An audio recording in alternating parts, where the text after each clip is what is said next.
আল্লাহর কাছে যাওয়া এটাকে আমাদেরকে পছন্দ করতে হবে। এরপরে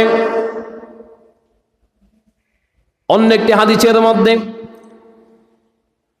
আম্মা জানা আয়েশা সিদ্দিকা রাদিয়াল্লাহু তাআলা আনহা যখন নবীজি বিদায় যখন চলে আসতেছিলেন, বিদায়ের ঘটনা বাজলো, অসুস্থ হয়ে পড়লেন, অসুস্থতার ক্রমান্বয়ে বাড়তে থাকলো।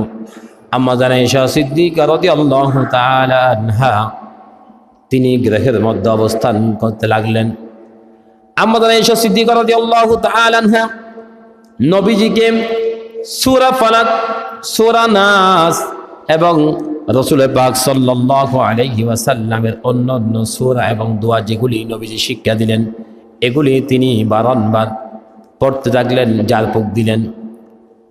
এই আয়াতগুলি পড়ে, সূরাগুলি পড়ে নবীজিকে জেরে দিচ্ছেন, ফু দিচ্ছেন। সূরা ফালাক, সূরা নাস এগুলি পড়তেছিলেন। একসময় তিনি বারংবার সাহাবীদেরকে নিয়ে বসলেন, বিভিন্ন ওসিয়ত করলেন। এই সাহাবীরা, আমি তো অসুস্থ হয়ে গেলাম, আমার অসুস্থ বেড়ে গেল, এটা বলে নবীজি কি ওই অবস্থায়ও সাহাবায়ে কেরামদেরকে কিছু ওসিয়ত দিলেন। বিদায় নেওয়ার 5 দিন আগে রবিউল আউয়াল মাসের 8 তারিখ নবীজি যেই সময় বিদায় নেবেন আমাদের কাছ থেকে, এর 5 দিন আগে বৃহস্পতিবার তিনি গোসল করলেন, কিছুটা সুস্থতা বোধ করলেন। তখন তিনি মসজিদে নববীতে গিয়ে সাহাবায়ে কেরামদেরকে অন্তিম মুহূর্তে আবার নসিহত করলেন। সাহাবায়ে কেরাম আল্লাহর কাছে প্রশংসা করলেন, আমি সুস্থ হলাম, আবার মসজিদে নববীতে তোমাদের কাছে এসে আবার ওসিয়ত দিচ্ছি। নবীজি ওসিয়তগুলি কিসের দিলেন? 1 নম্বর তাওহীদের। তাওহীদ মানি আমাদেরকে তাওহীদ সম্পর্কে পড়তে হবে, জানতে হবে, বুঝতে হবে।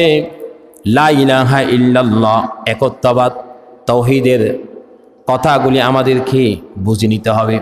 তাওহীদ কি? এরপরে বললেন সালাত, সালাতের কথাগুলি বললেন। তারপরে বান্দার হক বললেন, 1 নম্বর তাওহীদের কথা, 2 নম্বর সালাতের কথা, 3 নম্বর বান্দার হকের কথা।